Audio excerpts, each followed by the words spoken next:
सुस्वागतम। जो बंधु माने मते गुरु दायित्व देइचंती ताहाकू संपादन करिया पई मु प्रथमे धन्यवाद देउची। तेबे आमर समय मात्र 10-15 मिनिट कथा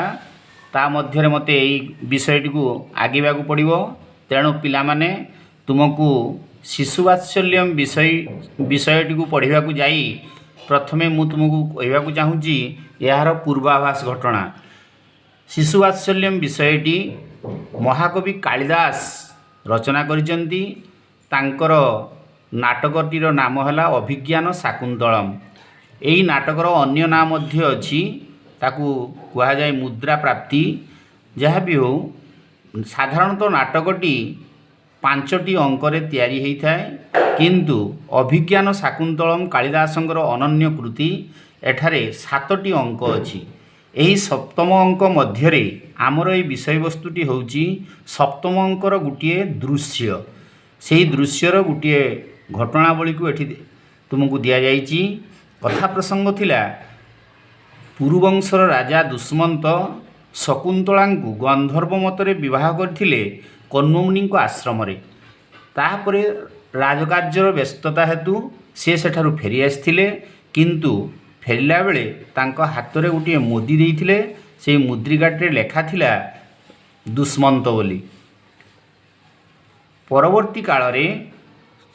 शकुंतला निजर पति को स्मरण करने को जाई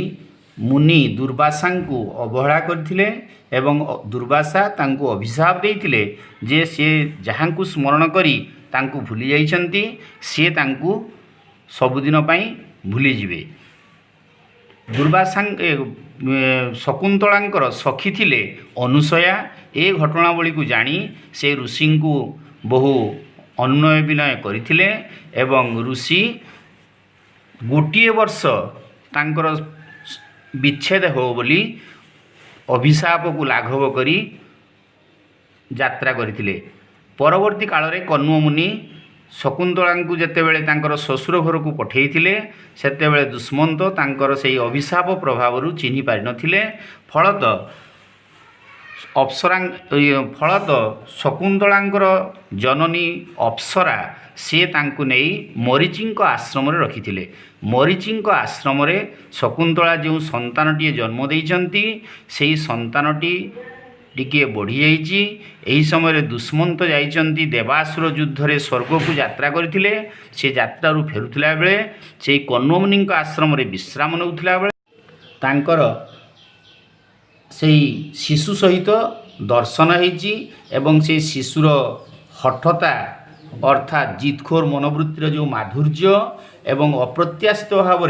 जो पिता पुत्रर मिलन ताकू आधार करी शिशुवात्सल्यम गल्पटी बा एकांकिकाटी रचित। तेणु पिला माने मु एबे से विषयटी को पढ़ाकू जाउची, ताकू तुमे ध्यान दे सुनिबो एवं तार व्याकरण मध्य आमे किछि आलोचना करिबा। ताकू तुमको मु परवर्ती अवस्था रे गोटिए नोट आकार पठेइबी। तार कारक समास कृदंत संधि ताकू तुमे मध्य लेखिनबो, ताहाले तुमर परीक्षा पई विशेष काम दबो। देखो शिशुवात्सल्यम कवि कूल ललाट मुकुटमणि कालिदास समग्र विश्व महाकवि रूपेण सर्वै अद्यापि स्वीक्रियते। कवि कूल ललाट मुकुटमणि अर्थात संस्कृत साहित्य रे जेते सबु कवि अछंती से कवि मानकर मस्तकर मुकुटमणि सदृश अर्थात कवि श्रेष्ठ किए ना कालिदास समग्र विश्व रे महाकवि रूपेण सर्वै अद्यापि स्वीक्रियते। सर्वैरद्यापि सर्वैः युक्त अद्य युक्त अपि संधि होउछराग समस्ते एबे मध्य स्वीकार करंती अर्थात कालिदासंकु कविश्रेष्ठ बोली एबे मध्य समस्ते स्वीकार करंती। महाकवि कालिदासस्य अनन्य प्रतिभया रचितेषु काव्येषु महाकवि कालिदासंकर अतुलनीय जो प्रतिभा से प्रतिभा माध्यम रे से जो रचना करिसेंती जो काव्य से काव्य मानक मध्य रे अभिज्ञान शाकुंतलम नामक नाटकटी रम्यत्वात् रमणीयता हेतु सर्वजनादृतं भवति। समस्तंक ठारे ताहा आदृत अटे। अस्य नाटकस्य सप्तमांक स्थित दृश्यमेकम यही नाटकर मुझे तुमको आगु कही नाटकर साधारणतः 5टी अंक हुए किंतु तांको नाटकर अंक थिला सप्तम सप्तमांक स्थितम से 7 नंबर अंकरे थिबा दृश्यम एकम गोटे घटनावली को गोटे घटनावली होउची भवती रूपकम इदम यही रूपकटी महाकवि रूपकेस्मिन रूपके युक्त अस्मिन रूपकेस्मिन महाकवि यही रूपकरे शिशो हटस्य माधुर्यम गोटे छोट पिलार जीतखोर जो माने जो जो तार जो चपलता से चपलतार जो माधुर्य तथा अप्रत्याशित रूपेण हठात अप्रत्याशित रूप से पित्रा सह पुत्रस्य मिलन बापांक सहित पुअटीर मिलन वर्णयित्वा वर्णना करी हृदय वात्सल्य स्नेह जनयितुम हृदय रे वात्सल्य स्नेह को जात करने चेष्टमान चेष्टा करी सार्थक अभूत सार्थक होइचंती किए कालिदास तेले कालिदासंकर ये नाटक यही जो रूपकटी एठी कौन दिखाई ना गोटे छोट पिलार चपलतार माधुर्य एवं अप्रत्याशित रूप से पिता पुत्रर मिलन यही घटनावली को नहीं आलोच्य रूपकटी वर्णित देख नाटकटी प्रथमे आरंभ हवा आगु नाटकर जो रंगमंच से रंगमंच रे कौन है गोटे स्क्रीन पड़ी हठात आलुओ जली उठिला स्क्रीन टी अपसरित है देखागला ता पर पृष्ठभाग कौन रही ना गोटे आश्रमर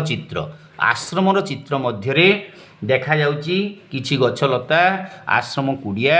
एवं वन्य जीवजंतु माने निर्द्वंद्व रे विचरण करुचंती यही अवस्था देखागला जे गोटे सिंह छुआ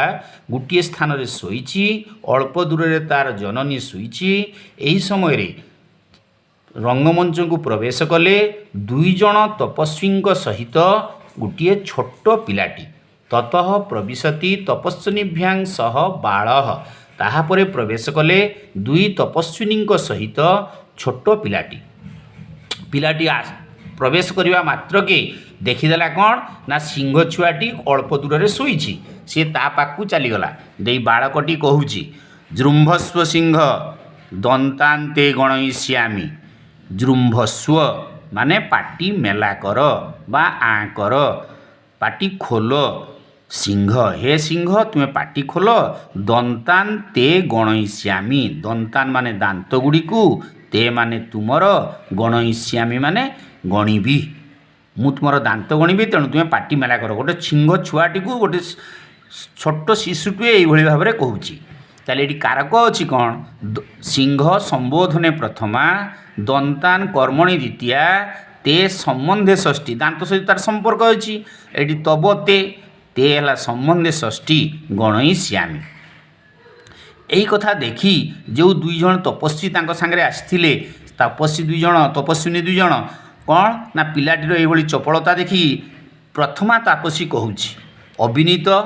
समास लेब न विनीत नंज तत्पुरुष विनीत माने नम्र अविनीत माने अनम्र अनम्र अर्थात दुष्ट बा चपल किंग नोपत्य विशेषाणी सत्वानि पीड़यसी संधि है नह युक्त अपत्य निर्विशेषाणी किंग माने कहीं न माने है मम मे आवयो नौ अस्माकं न माने आम्भ मानकर आश्रमवासी मानकर कथा कहले सी आम्भ मानकर अपत्य माने संतान संतान तुल्य अपत्य निर्विशेषाणी संतान तुल्य आमर संतान तुल्य सत्वानी माने जीव मानंकु पीड़यसी माने कष्ट दौच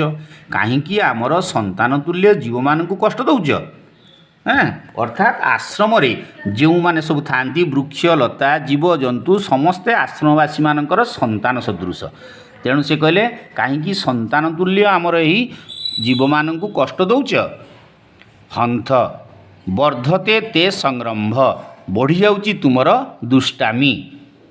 स्थाने खलु ऋषिजनेन सर्वदमन इति कृतं ते नामधेय तेणु से माने कहउचंती शिशुटी को आक्षेप करी जे स्थाने खलु उपयुक्त स्थान रे ऋषिजनेन ऋषिजनक द्वारा सर्वदमन इति कृतं ते नामधेय सर्वदमन जो तुमर नामकरण करा जायछि जो ऋषिजन जो तुमको सर्वदमन देइचंती उपयुक्त स्थान रे ताहा देइचंती अर्थात सर्वदमन शब्दर माने हला सर्वं दमयते इति उपगत पुरुष समस्तंकु जे दमन करि पारे तेणु समस्तंकु दमन करिवार जହାର अधिकार अच्छी यही जो नामकरण तात्पर्य से प्रतिफलित होती गोटे सिंह छुआ को सी आक्रमण करुच्ची यही कथा को आधार करी से कहते ऋषिजनेन सर्वदमनम इति कृतं ते नामधेय सर्वदमन बोली तुम नामकरण यथार्थ ताले सर्वं दमयते इति उपपद तत्पुरुष कारक हेले हेब सर्वदमनम इति अव्यय जोगे प्रथमा अविनीत संबोधने प्रथमा आजा सत्वानी कर्मणि द्वितीया है संरंभ कृदंत हूँ सम युक्त रम युक्त घय प्रत्यय तुम जानी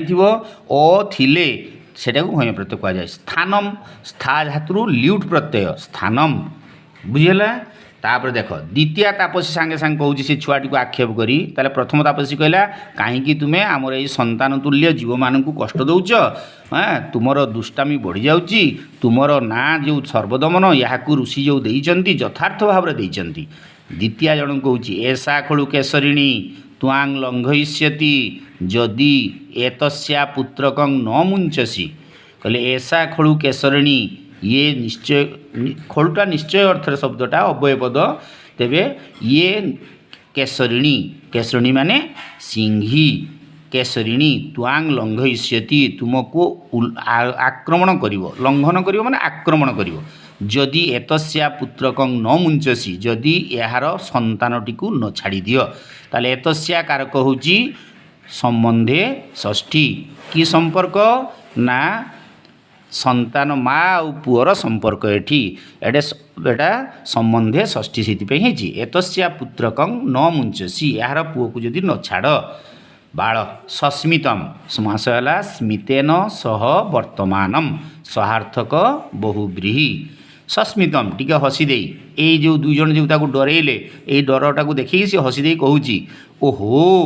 बलिय खोलू भीतस्मी अरे ये एते बलवान डरीगली मु भीत युक्त अस्मि अस्मिर क्रिया यार कर्ता है अहम अहं अस्मि अस्तिस्थ सन्ति अशिस्थस्थ अस्मि स्वस्म